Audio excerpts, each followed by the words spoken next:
समझ में नहीं आएगा तो खाली पूछना। देखो ये अल बरूनी क्या था? अल बरूनी का जन्म कहाँ हुआ था, कब हुआ था? तो 973 ईस्वी में, है ना। पूछना नहीं, अगर समझ में आएगा तो पूछना, ठीक। देखो 973 ईस्वी में कहाँ? ख्वारिज़्म में कहाँ है बोलो? उज्बेकिस्तान में, है ना। उज्बेकिस्तान में हुआ था। सवाल तुमसे पूछेगा कि अल बरूनी का जन्म कब हुआ था? तो 973 ईस्वी में। तो कहाँ हुआ था? तो उज्बेकिस्तान में हुआ था। बताओ, ख्वारिज़्म अल बरूनी, है ना। समझ में आया? अब उसके बाद बताए कि इनका पूरा नाम क्या था? तो मोहम्मद, है ना, मोहम्मद इब्न, मोहम्मद ना पढ़ देना, ठीक है। देखो इधर, मोहम्मद इब्न अहमद अबू रेहान अल बरूनी था। समझ की याद हो जाएगा, एक बार नहीं कई बार कहना, ठीक। मोहम्मद इब्न अहमद अबू रेहान अल बरूनी था। किनका नाम था? इतना बड़ा बताओ। अब इब्न अल बरूनी का, है ना। मोहम्मद इब्न अहमद अबू रेहान अल बरूनी था। इनका पूरा नाम था तो अल बरूनी का। इसको 2 बार 3 बार करेगा ना तो याद हो जाएगा, राइट। अब आगे बढ़े। देखो इसके बाद हम लिखा है कि इन्होंने उस समय के सबसे अच्छी शिक्षा प्राप्त की थी। उनका जो शिक्षा का केंद्र व्यवस्था था वो बहुत अच्छा था। समझ रही बात के? फिर उसके बाद था कि कई भाषाओं में ज्ञाता थे, माने जानकार थे। ज्ञाता का मतलब समझती है? जानना।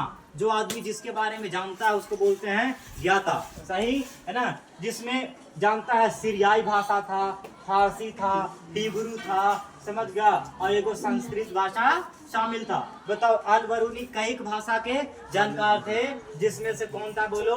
सीरियाई भाषा था, फारसी था, हिब्रू था और संस्कृत था। जानता है। वो यूनानी भाषा के जानकार नहीं था।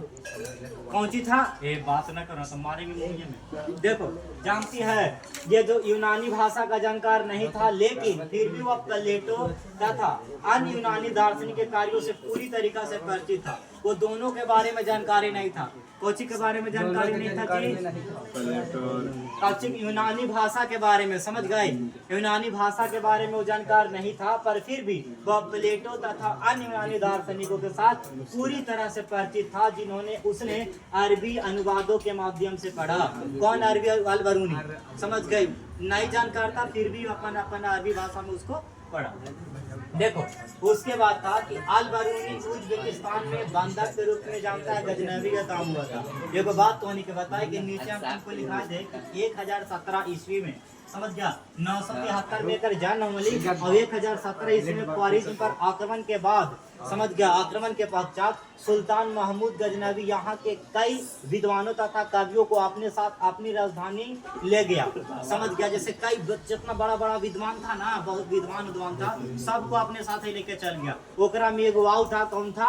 अल बरूनी भी था। उसको ही पकड़ के लेके चल गया। चल चल चल चल अब समझ गया। अब क्या हुआ कि अल बरूनी को वहाँ जानता है, वो मतलब मन लगे लगा। जैसे देखो तुम लोग के जबरदस्ती कहीं लेके चल गए, जैसे कोई पढ़े का मन नहीं करेगा और तुम लेके चल चल मौजो के पढ़ जाओ, और वहाँ गई और तुमको 2 दिन 3 दिन नहीं मन लगा, लेकिन धीरे धीरे करके मन लगे लगा।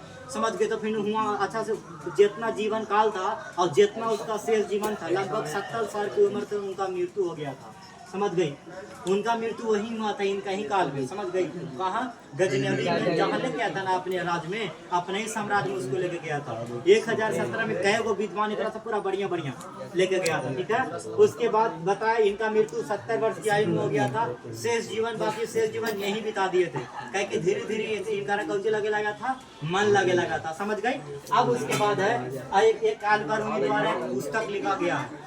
क्या बाबू शांत रहो जी, शांत रहो, है ना। देखो हम उसके बाद बताए थे किताब बताओ तो जरा सा, इनका मृत्यु कब हुआ था? 70 वर्ष की आयु में हुआ था। देखो इनका एक पुस्तक था, कि पुस्तक का नाम क्या था बताओ? किताब उल हिंद। और कौन भाषा में लिखल था? अरबी भाषा में लिखल था। लिखले कौन था? अल बरूनी। बताओ इतना दूर तक अल बरूनी के बारे में सबके समझ में आ गया? आ गया। चलो ठीक है।